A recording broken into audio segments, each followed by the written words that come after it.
હવે આપણે સ્વાધ્યાય 3.5નો દાખલા નંબર 1 જોઈશું. ઉદાહરણ 14, 15, 16 આપણે જોયા. હવે સ્વાધ્યાય 3.5 જોઈશું. તેમાં દાખલા નંબર 1 છે કે નીચેના પૈકી કયા સુરેખ સમીકરણ યુગ્મની અનન્ય ઉકેલ નથી અથવા અનંત ઉકેલો છે તે જણાવો. જો અનન્ય ઉકેલ હોય તો ચોકડી ગુણાકારની રીતે તેનો ઉકેલ શોધો. તો મિત્રો અહીંયા અનન્ય ઉકેલ છે કે નથી, આનંદ ઉકેલ છે તો આપણે A1, A2, B1, B2 અને C1, C2ની કિંમતો કાઢવી પડશે. તો એ x - 3y - 3 = 0 અને 3x - 9y - 2 = 0. તો A1, A2 બરાબર 1/3 છે. પછી B1, B2 બરાબર -3/-9 છે અને C1, C2 તો -3/-2 છે. તો અહીંયા A1, A2 છે 1/3, અહીંયા પણ 1/3, અહીંયા -3/-2. એટલે કે A1, A2 અને B1, B2 કેવા છે? સરખા છે. પણ C1, C2, B1, B2 અને C1, C2 સરખા નથી. એટલે કે અનન્ય ઉકેલ નથી. અનન્ય ઉકેલ નથી અથવા આનંદ ઉકેલ છે આપણે નક્કી કરવાનો હતો. જો અનન્ય ઉકેલ હોય તો ચોકડી ગુણાકારની રીતે ગણવાનું છે. તો એ અનન્ય ઉકેલ નથી એટલે આપણે ચોકડી ગુણાકારની રીતે ગણવાની જરૂર નથી. તો અનન્ય ઉકેલ હોય તો ચોકડી ગુણાકારની રીતે ઉકેલ મેળવવાનો છે. તો એ અનન્ય ઉકેલ નથી એટલે કે આપણે આ દાખલો આટલે જ રાખીશું. અને સ્વાધ્યાય 3.5નો બીજા નંબરનો દાખલો જોઈશું. 2x + y = 5 અને 3x + 2y = 8. તો અહીંયા A1, A2 છે 2 અને 3, B1, B2 છે 1.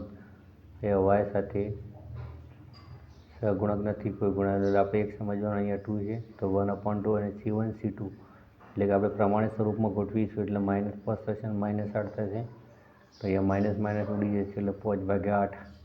તો A1, A2 છે 2/3, B1, B2 છે 1/2 અને C1/C2 છે 5/8. હવે મિત્રો અહીંયા A1, A2 અને B1, B2 સરખા નથી, તેથી અનન્ય ઉકેલ છે. અનન્ય ઉકેલ હોય તો આપણે ચોકડી ગુણાકારની રીતે ગણવાનું છે.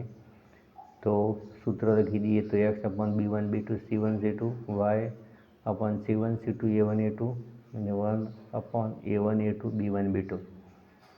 તો B1, B2 છે આપણી પાસે 1/2, C1, C2 છે -5 અને -8, પછી C1, C2 -5 અને -8, A1, A2 છે 2 અને 3, પછી 2 અને 3 ફરીથી લખાય છે અને B1, B2 છે આપણી પાસે 1/2.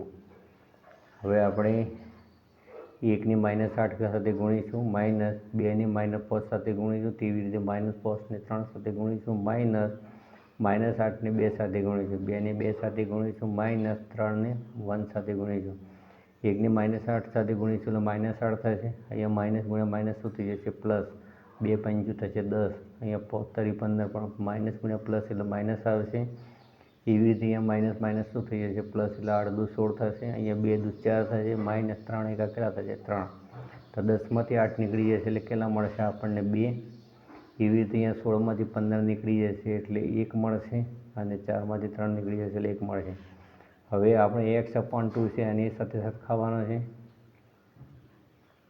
અને જે અહીંયા y/1 છે એને પણ આની સાથે સરખાવવાનો છે. તો x/2 = 1/1 એટલે કે x = 2. આનો ગુણાકાર, આનો ગુણાકાર, એવી રીતે આનો ગુણાકાર થશે y અને 1 નો 1 સાથે બરાબર 1. તો x = 2 અને y = 1 કિંમત મળે છે. તો અહીંયા અનન્ય ઉકેલ હતો એટલે કે A1, A2 ≠ B1, B2 હતું એટલે આપણે ચોકડી ગુણાકારની રીતે પછી ઉકેલ મેળવીશું. દાખલામાં કીધેલું છે કે અનન્ય ઉકેલ હોય તો ચોકડી ગુણાકારની રીતે ગણો. હવે મિત્રો સ્વાધ્યાય 3.5નો ત્રીજા નંબરનો દાખલો જોઈશું. 3x - 5y = 20 અને 6x - 10y = 40. પહેલાં તો આપણે એને પ્રમાણિત સ્વરૂપમાં લખી દઈએ તો 3x - 5y - 20 = 0. તો સમીકરણ 1 છે અને 6x - 10y - 40 = 0. તો આ પ્રમાણિત સ્વરૂપે લખ્યું છે. હવે આપણે A1, A2, B1, B2 અને C1, C2 નક્કી કરીએ. તો અહીંયા A1, A2 છે 3/6, B1, B2 છે -5, -10 અને C1, C2 છે -20, -40. હવે અહીંયા 3 × 2 = 6 થશે. 3 × 2 = 6 એટલે 1/2 આવશે એ માઇનસ માઇનસ ઉડી જાય છે અને 5 દુ 10 થશે એટલે 1/2 આવે છે. એ 20 દુ 40 થશે એટલે 1/2 આવે છે. એટલે કે A1 A2 B1 B2 અને C1 C2 અહીંયા કેવા છે? સરખા છે, એટલે કે અનંત ઉકેલ છે. એટલે કે અનન્ય ઉકેલ હોત તો આપણે ચોકડી ગુણાકારની રીતે ગણવો પડે. સ્વાધ્યાય 3.5નો ચોથા નંબરનો દાખલો જોઈશું તો x - 3y - 7 = 0 અને 3x - 3y - 15 = 0. અહીં આપણે પહેલેથી જ પ્રમાણિત સ્વરૂપમાં લખીને રાખેલું છે. તો એ A1 A2 છે 1 અને 3, અહીંયા સહગુણક નથી એટલે આપણે 1 લખીશું. અહીંયા છે સહગુણક 3 છે, તેવી રીતે અહીંયા -3 અને -3 છે અને C1 C2 છે -7 અને -15. A1 A2 છે 1/3, B1 B2 છે -3 માઇનસ નીકળી જાય છે 1/1 અને C1 C2 છે -7/-15. એટલે કે A1 A2 અને B1 B2 સરખા નથી એટલે કે અનન્ય ઉકેલ છે. અનન્ય ઉકેલ છે આપણે એટલે ચોકડી ગુણાકારની રીતે ઉકેલ મેળવવો પડશે. તો x/B1 B2 C1 C2 y/C1 C2 A1 A2 ને 1/A1 A2 B1 B2. અહીંયા આપણે ગુણાકાર કરીએ B1 C2 નો. હવે આપણે કિંમતો મૂકી દઈએ પહેલાં. તો B1 B2 છે -3 -3, C1 C2 છે -7 -15 -7 -15 અને A1 A2 છે 1/3 1/3 અને B1 B2 છે -3 -3. -3નો આપણે 15 સાથે ગુણાકાર કરીશું એટલે 15 તરી થશે 45, માઇનસ ગુણ્યા માઇનસ અહીંયા પ્લસ થઈ જશે.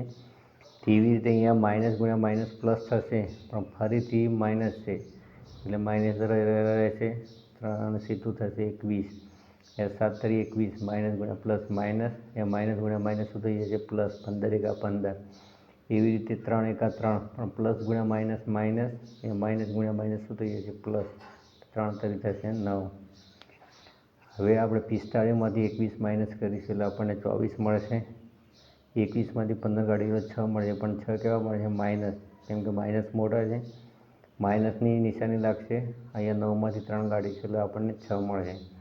હવે x/24 ને આપણે 1/6 સાથે સરખાવીશું અને y/-6 ને આપણે 1/6 સાથે સરખાવીશું. તો x ને 6 સાથે ગુણીશું એટલે 6x થશે અને 24ને 1 સાથે ગુણીશું એટલે 24 થશે. y ને 6 સાથે ગુણીશું એટલે 6y થશે અને -6 ને 1 સાથે ગુણીશું એટલે -6 થશે. હવે અહીંયા ગુણાકારમાં છે એટલે ભાગાકારમાં જશે તો 24/6 તો 6 ચોક 24 એટલે xનું વેલ્યુ મળશે 4. તેવી રીતે હવે y ને 6 સાથે ગુણીશું એટલે 6y, -6 ને 1 સાથે ગુણીશું એટલે -6. આ 6 ગુણાકારમાં છે ભાગાકારમાં જશે 6 6 નીકળી જશે એટલે જવાબ આવશે -1. તો x = 4 અને y = -1 મળે છે આપણને. તો આ રીતે ચોકડી ગુણાકારની રીતે દાખલો ગણેલો છે.